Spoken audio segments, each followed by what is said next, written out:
Well, get ready for the first wet race meeting of the year in the Shell Championship Series. In the space of the commercial break, things have deteriorated considerably. So we take a look at the grid for round 4. Seaton, for the first time since Lakeside in '97, starts from pole. Lowndes, Larkham, there was a good effort. Bright, Ingle, Scaife, and Stephen Ellery and John Faulkner share the next row. John Bowe, good performance in qualifying, fastest in the warm-up this morning too. Keep an eye on him. Jason Bargwanna, Neil Crompton debuting his AU Falcon alongside Tony Longhurst. Cameron McLean, outstanding performance from the privateer. Thomas Mazira alongside the Densatron car. Greg Murphy and Stephen Richards struggling a little in the Wins Commodores. They're battling on. So too is Dick Johnson back in 17th. Garth Tander well back. Radicic with some work to do. Noski out of 20. Romano and Reed. Wheel makes his return in the new AU. Peter Dillman and Rodney Forbes, John Briggs and Anthony Tratt both debuting new AU Falcons this weekend. David Parsons and Mick Donoghue, Simon Emazidis and Rod Nash. Darcy Russell, Mike Imrie, it's a good showing this weekend. Gary Baxter, who's been going reasonably well. Bob Thorne in the second of the Super Cheap cars, and Gary Wilmington in the second Simon's Earthworks cars. Barry, this is going to be a very interesting race because all the drivers have been saying while this resurfaced track is great in the dry, it is quite slick in the wet. Well, exactly that. It's a very, very smooth surface, you know, and being very smooth, it's very not grainy. So what happens, the water sort of lays, it doesn't pool across it, but basically any grain is filled by water, so therefore it becomes very, very slippery. I reckon the bloke to watch in this is going to be John Bowe, you know, because in the first wet session he was very, very quick. In the warm-up he was quick, and he was saying that he's not quite happy with his car yet. It's not 100%. He's never happy with his car. No, I know, but I would say if you put your money on an outsider, it would be John Bowe. He's funny actually, John, because he always tends to talk things down and then he comes out and goes whammo. This is a man to watch too, Russell Ingle. I was talking to him this morning, very, very confident about this car. This is Russell's kind of weather, you know what he's like. Well, he said the difficulty they've had is that effectively they're going to each track having never driven on these Bridgestone tyres. Yeah. It's a totally different suspension setup required, and the wet conditions will suit Russell down to a T. Mitre 10 forward, Mark Larkham, very quick in qualifying, actually sat on pole position for a while before that session ended. He's found a very good setup on the car. He loves this circuit. So I expect some fireworks from the Mitre 10 car today. I think what's going to be the struggle is for the guys to get some temperature in the tyres. You know, that's what they're all doing now, or trying to do, obviously, because the track temperature is very, very low. It was only sort of 9 or 10 degrees this morning at the best. So now it's going to be down 4 or 5 degrees, plus it's wet. So you really need to warm up your rain tyres. You know, you've got to move the blocks around, etc., etc. But there really isn't a lot of grip here in the wet. Dick Johnson in his farewell drive to Phillip Island in the V8 Supercars. As the field comes on down, Glenn Seaton there, you can see just giving it a little squirt coming down to the line. Here's our Bridgestone race analysis. As I said, a really good field, a good showing of 37 cars, just 12 laps. Obviously, we do it 3 times today. And just 1.1 seconds separating first to 13th. And the top 20 under Glenn Seaton's old lap record. You've got to watch out for people just standing still when the light goes green. Oh, yeah. You know, they're going to stick a lot of power down, and there's going to be an awful lot of cars that are just standing still, not going anywhere, you know, so you'll have to keep your eyes open for somebody getting a whack up the backside. Plenty of people were pleased to see the Ford on the pole position. We've had 2 of each this year, 2 Holden poles, 2 Ford poles. The new generation of V8 supercars. Look at that, the new AU XR8 Falcon, the VT Commodore. Such an advantage to be at the front in this, Mark, because of the visibility. You get down the back, literally, you can't see your hand in front of your face. Well, Seaton's been working very hard on his stars. I said it takes an entirely different technique in getting this car away from the line than the EL, the preceding model. This is a much stiffer chassis. It really does bag up the rear tyres if you give it too much horsepower. Seaton, this will be the first time, though, I think he started one in the wet, so it's going to be difficult. It's on a day like this, everybody appreciates the electric front windshield, you know, not getting the misting up. It's used to make people retire a lot of times. All right, this will be interesting. A good start here is paramount. Jason Bright sitting there alongside his Stone Brothers teammate Mark Larkham. What a change for him from 20th and Barbagello to third here. He needs a good start as well. He needs some good results in the Mitre 10 Ford. Just behind him, Stephen Ellery. We welcome Stephen back, and green, away we go. Lowndes looks like he's got the jump on the pit side of the circuit. Now someone has stalled or slowed there. McLean has got a disastrous start. Mark Larkham made a fantastic start. You can see him sneaking around the outside there, made a brilliant run off the second row. Right in the middle of that lot. Scaife too, making a sensational start. And look at the amount of spray. Dear, oh dear, that's a dangerous moment trying to squeeze that many cars through turn one under these conditions. But Mark Scaife absolutely bolted into second position. Up comes Jason Bargwanna as well. Bargwanna, who qualified 10th, looks like he's come up into about 5th. So a great start by the Gary Rogers Valvoline driver. He's back in about 7th. Faulkner's up there, so too Russell Ingall. The spray is blinding. Let's hope they all get through safely. Terrible start for Peter Dillman in the Gatorade car. He's gone off on that early lap, but he looks like on the grass. Okay, Russell on the Ingall. inside, Russell. Well, he wants to be the enforcer this weekend. This car is working very, very well for him. They found a good setup on the chassis. Oh, look at this. What's that? That's a tyre. Oh, the Gatorade car. It's lost a tyre. It's come off the rim. Oh, look at this great battle here for third position. Russell Ingall. He's got Mark Larkham in the Mitre 10 Ford. Now there's the Dillman car. We get back to it. It's the two Mobil 180. Look at this. This is on a knife edge, because especially the first lap, you don't know where the puddles are, and you come round and going as quick as you dare go, and by the time you get to find out where the surface water is, it's too late. Look at how much they're skating around. Ingall gets a little bit of a break on the Mitre 10 Falcon. The better electrical Commodore, John Faulkner, Jason Bargwanna in the Valvoline machine. Wright's gone backwards. He's lost quite a few positions from 4th back to about 9th as Faulkner looks up. Good run, yes. Gingerly looks up the inside. Yeah, he's still there, look, right. Oh, a bit of a biff there too. Nudge. So very, very close. Elbows out on this first lap around, trying to find the puddles. It's an all-new track surface here in 1999. And look at Bargwanna, a big handful of opposite lock as they try and get 600 horsepower to the ground. The conditions are very, very slippery. And look at the amount of spray. Garth Tander has been a big mover. He qualified well back down the pack in 18th, so he's come up nicely into that top 10.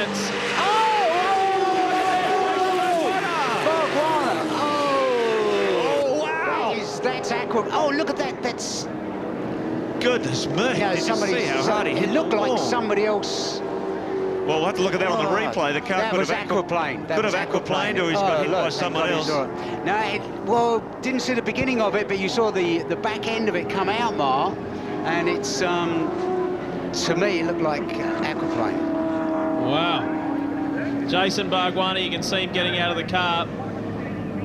He would be absolutely disgusted, but he was a passenger in that one. As he headed back to the pits, the Valvoline driver in his day, well, we won't say it's over at the moment, but that car is very badly damaged. So lucky, really, that it went sideways into that sign, and even though the signs are only made of polystyrene, at least it slowed him down a little bit before he actually hit the bank. Bargwanna, the lonely walk back to the pits. The safety car is coming out on the circuit. That just goes to show you how treacherous the conditions are at Phillip Island today. You can see the two Mobil 1 cars together. They've got a big break on the pack, and Mark Scaife, in fact, leads the way. So, while the safety car came out on the circuit, the order is here's the Shell Helix replay. Yeah, look at that. I'd really like to see the beginning of it, because it's hard to say whether he got touched at the back or not, but it's really nasty. That's so quick. Words through that Thomas Mazzira has come into the pits as well. And there is the very ordinary looking Valvoline Cummins VT Commodore. Also, the word is that Lowndesy jumped the start. Oh, yellow flag conditions continue. They haven't decided to bring the red flag out yet. They're not going to stop this one. Safety car will gather the field up, get a bit of a queue formed behind it, but they can see the massive amount of damage to that Valvoline Commodore, the first one built in-house by Gary Rogers Motorsport. And that's a great disappointment. Well, he was just in a ball of spray there, and the car just launched sideways. Didn't quite pick up the early part of that incident, but look at the damage. All that white stuff there, the polystyrene shell sign that was collected by the car as it came through, but bang, once it hit that wall, it just disintegrated. Well, while it's early days, there's been a couple of very big movers in the pack. One is Stephen Richards, who sits in 6th position, and Garth Tander in 10th. Now, those guys qualified well down in the teens. So a successful start for them, but not so good for Jason Bargwanna. We'll take a break on your home of motorsport. This is how it sits after, well, literally only one lap. Scape, Lown, Zinkel, Faulkner, Seaton, Richards, Larkham and Bow. More right after this.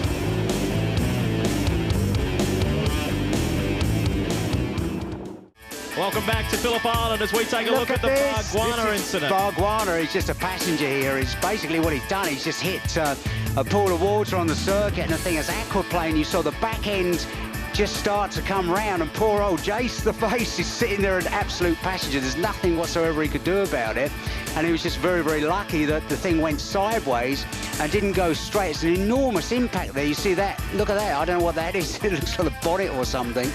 And the lucky thing about it was that it didn't come back out on the track, because if it had done, Lee, don't forget he was in third place when it happened. It would have been a major accident. So round 4 is over for Bargs. Jason Bargwanna back into the pits. We are back under race conditions after following the safety car around for a while. Yeah, that's poor old HRT lot will be a bit upset about that, because they had a really, the pair of them, a brilliant lead, and in weather like this, conditions like this, to be out the front on your own, it makes a massive difference. John Faulkner in the better electrical VT Commodore enjoying the wet conditions. It is Holden, the top 4 positions. Look at Stephen Richards behind Glenn Seaton. Stephen has come from well back in 16th position to be sitting 6th outright at the moment. You get there, definitely. John Faulkner is in a hurry to get past Russell. Russell looks at the moment as if he's holding him up a bit, so watch out for further progress. The rest of the field taking it very cautiously whilst trying to get up as high as they can. There's Neil Crompton and Dick Johnson having a battle. Well, Mark Osel's in pit lane and he's got Jason Bargwanna. Yeah, I certainly am, Lee. That was one of the most frightening things I've ever seen. What happened there? I don't know, Mark. Actually, I was just coming down the straight there, and obviously I couldn't see a thing through the spray. I was just about to pull top gear, and the back just stepped out, and I must have hit a puddle or something. I didn't even see it. Frightening accident. What were you thinking when you're going through that? I just don't hit anything, but I could see the fence coming up, and I knew it was going to hit something. So I tried everything I knew to try and to stop it, to avoid it, and whatever. But once it hit the wet grass, it was just, hang on and wait for it to hit something. So you're out for the weekend. Have the car ready for Hidden Valley? Well, yeah, it's obviously disappointing, Mark, for the whole Valvoline Cummins team. I mean, the guys have worked really hard up until this weekend. The car was one of the top 3 or 4 cars in the wet yesterday, and I was looking forward to it. But, yeah, we'll be back. Bad luck, but we'll see you next time. Thanks, Mark. Get a load of Faulkner in a hurry. Absolutely, going flying. Better electrical car, well balanced. Talking with Gary Lott and the guys yesterday, and they're on a real high at the moment. John had a great round at Barbagallo, had an incident with Neil Crompton in the last race, but his qualifying and races have been great the last couple of rounds, so they're on a real high. John's feeling very positive. In fact, some of the guys in their team said they've never seen John so on top of things, so that's great to hear, because he had a tough year last year, and things are going well, sitting 3rd at the moment ahead of Russell Ingall, Seaton, Stephen Richards, Mark Larkham maintaining 7th, Bow, Bright, and Paul Radicic has come from 18th position up into 10th, so Radicic enjoying the wet conditions as well. Yeah, it's Seaton on board with Seaton there, and he's just paying the price for getting a lousy start, really. I don't know what happened there. He just went backwards at the start, and you can't afford to lose any amount of ground in these kind of conditions. Okay, they're better now because you can see the surface water's dissipated, but it's horror stories you want to see. Well, you're not about to see too many bold moves. No, absolutely. Well, they won't last very long if they do. Similar situation with Bargwanna as to Larry Perkins when he came to grief yesterday. Larry will be joining us in race 2 to do a spot of commentary. We look forward to that, as there's a gaggle of Fords here together. The Cat Ford, the Mitre 10 Ford, the Pertec Falcons there, so too the Shell Helix Ford of Paul Radicic just ahead of Garth Tander, climbing up over Lukey Heights. This is the shot from Mitre 10 Ford of Mark Larkham. It's funny how all of a sudden the Fords have lit up, haven't they? You know, it's suddenly come right. Well, they're making ground. Look at Radicic. Whoa, Radicic barges through. And, Bright comes back on the inside, so not willing to give up that position. That's the battle for 9th and 10th. Now Radicic has lost a spot to Tander. Stephen Ellery on the back of that pack in the older EL Falcon. This should be fun at the end of the straight. Oh, look at Brighty up the inside. So Jason Bright struggling and battling here as he takes the inside line. Oh, that's where Jason Bargwanna came to grief. As he heads down and he has lost a couple of spots.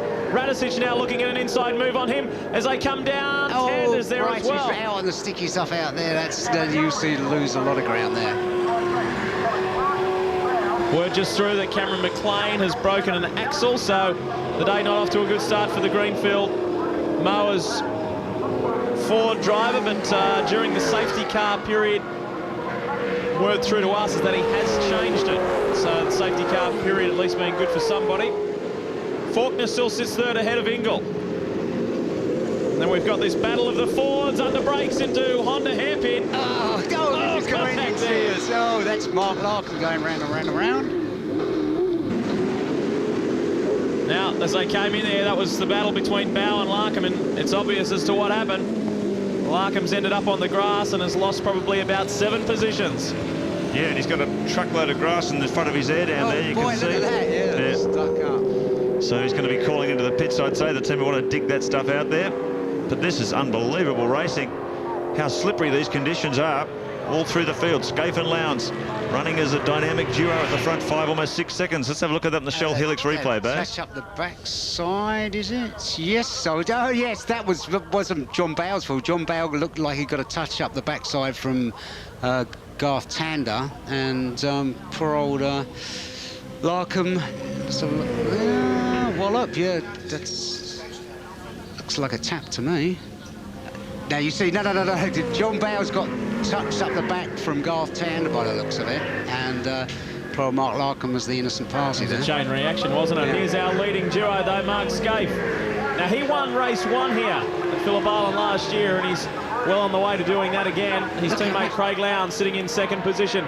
This is the way it's been ever since lap 1. Faulkner, Ingle, Seaton, they're still your top 5. Our pole sitter has lost 4 spots. You see the dry line through, well, the drying line through. This is what happened to Larry Perkins. He came through there, just got the rear, just off the dry line onto the wet, and it was the end of the story. Outstanding run from John Faulkner up there in 3rd position. But the Mobile Holden Racing team doing what we expected them to do here. The home test track, they're the only team that ran here on a full test day with this new surface. Well, that was in dry conditions, so they're showing their technical superiority when the rain comes down as well. But John Faulkner, some 7 seconds behind them, and they're really playing with this field. The Mobile Holden Racing team, look at the gap, 7 seconds, 8 laps completed. Faulkner doing an outstanding job in 3rd position.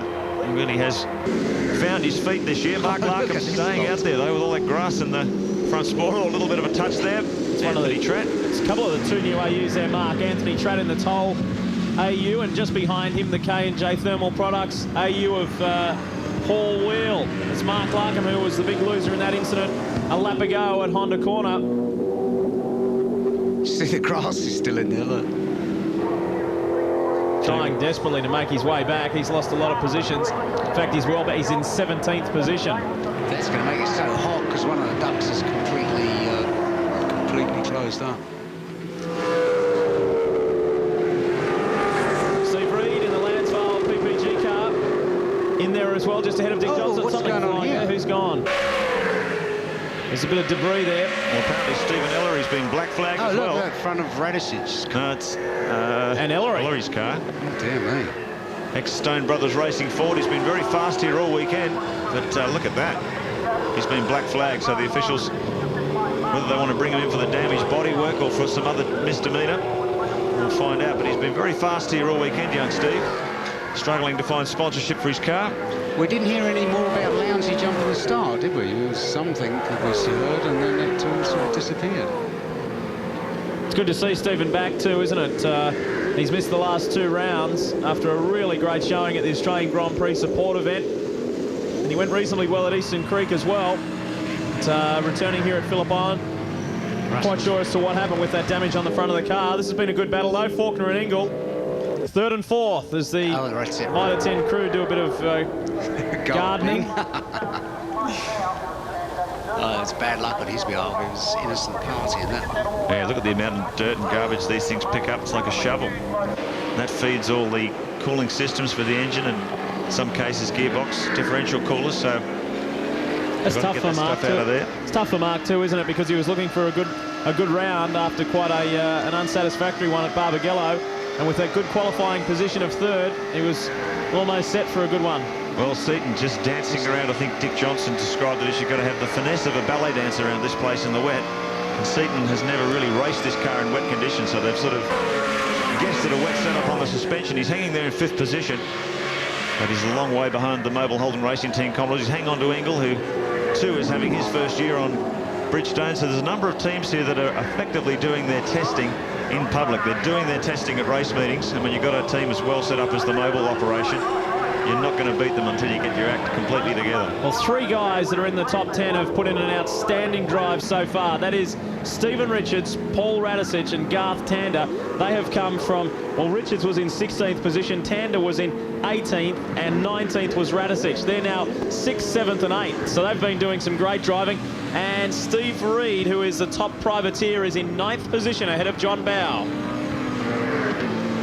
I bet Jeff Gretsch is on the radio saying, look there, now you two, what we got going on here?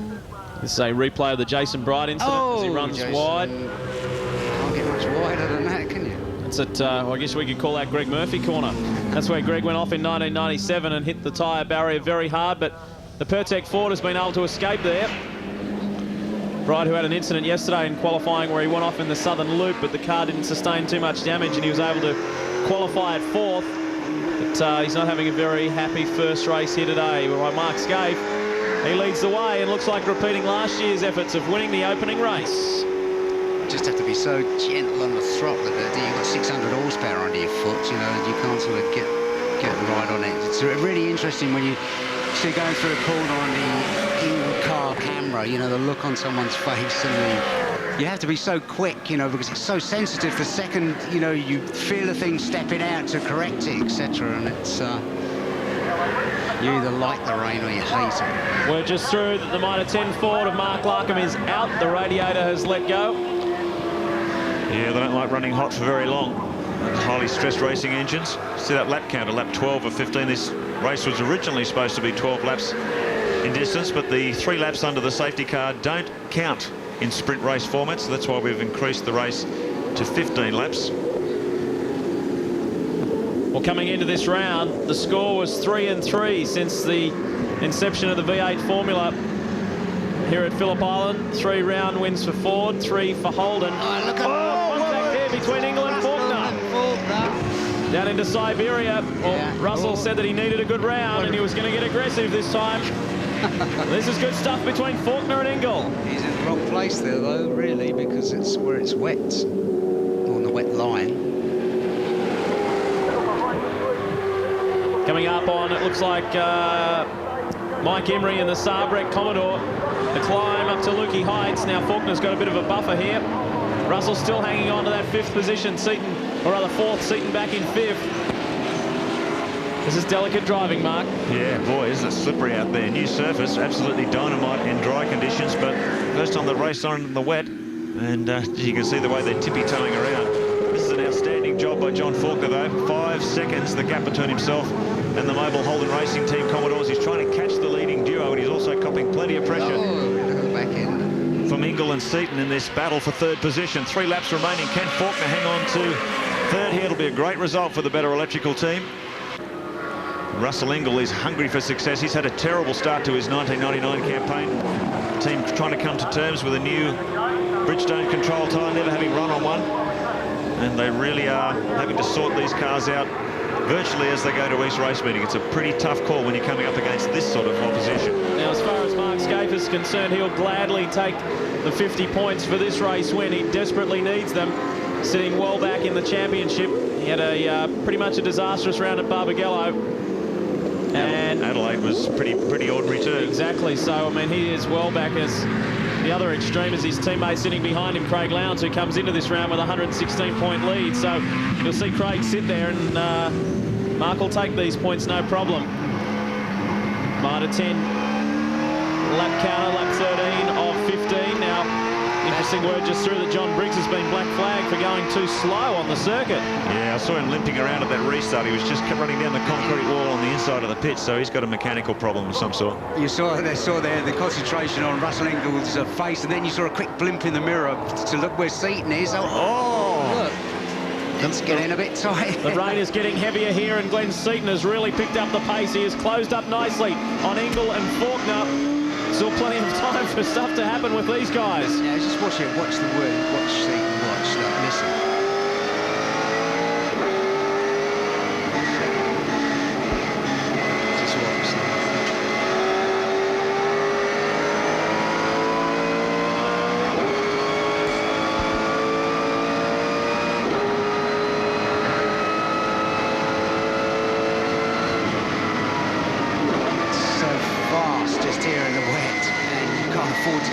the dry line there, or the dryish line, and get it a little bit off there, but it's nasty. The onboard telemetry with Glenn Seaton, the Ford Tickford Racing, #1. As he follows Russell Ingall and John Faulkner in the better electrical car. There's less than 2 laps remaining in this opening race for Seaton to get up there into the top 3. It will be a hard ask as they come around into the Honda hairpin. There's the gap. Second back to third. Interested spectator here. We've got John Faulkner's son Peter, who's in the commentary box with us watching, and quite proud of his dad, no doubt. Well, it's been a terrific drive by Faulkner so far. Great try, great equaliser the parade, isn't it? There's no doubt about that. It's going to be interesting to see if Russell can hold himself back. What do you reckon? Well, he's said to both of us. I know Mark and I have spoken with him. You've spoken with him. He said, "I need the points." He's sitting 4th in the championship. He said it's time to turn things up. So, but at the same time, he's going to keep a cool head because they don't want 2 wrecked Castrol cars after Larry's accident yesterday.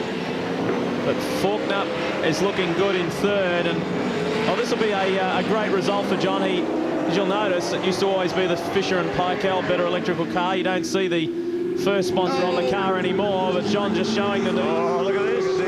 Oh, through goes Russell. Oh, he just came out of that corner a fraction too slow, and Ingall was there to pounce. I think he just got on an extra wet part of the circuit, a little bit out too wide, and just lost all the speed.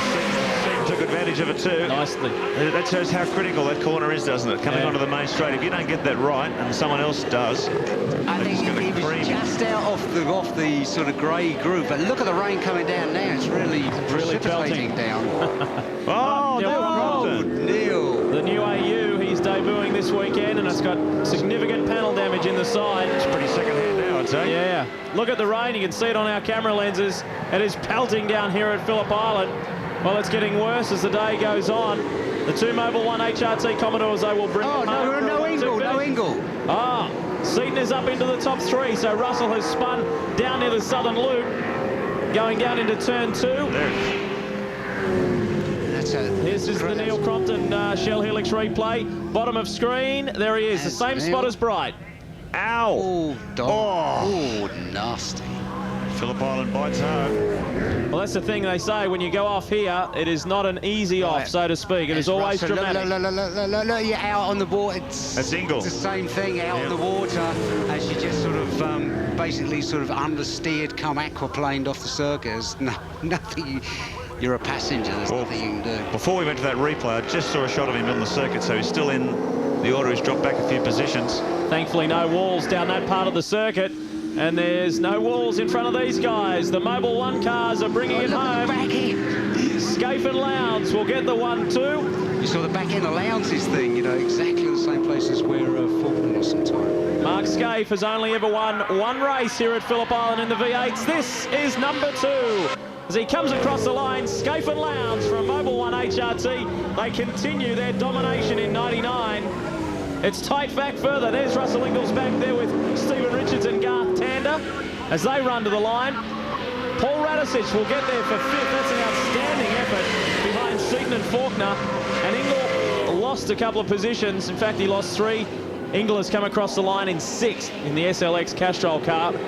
So an anxious moment for him, and luckily there was that huge runoff on the inside. Well, exactly. It's the luck of the draw. You can go across there and think everything's fine, and all of a sudden you come across a ditch, but it's... That was good. That was an interesting race. It's just horrific conditions. The worst thing is when it starts to dry up and then it starts to rain again. It's a horror story. Because you come around, you don't know what you're going to find the next lap. Exactly. And, well, if it was these conditions on a smaller, less fast corner, you would... well, it wouldn't be so scary, I guess you could say. But this is a very high-speed circuit. And when the guys go off, they go off big time. As you saw, Neil Crompton's car pretty badly damaged, and Jason Bargwanna's car quite a wreck. Here is your Shell Helix race score after the opening race. Scaife and Lowndes. Seaton a good result. That is Dougal McDougall's car. The Aloe Vera VS Commodore. Let's hope he's out of it. Trying to see at the bottom of the screen. Look, I don't see any movement there. I don't think he is out of it, by the way they're running. That is Dougal McDougall's Aloe Quench Commodore. No, they can't be out of it. Cannot be out of it. Well, we got word through that he is moving. Oh, there You he can is see his there, arm look. there. Yep.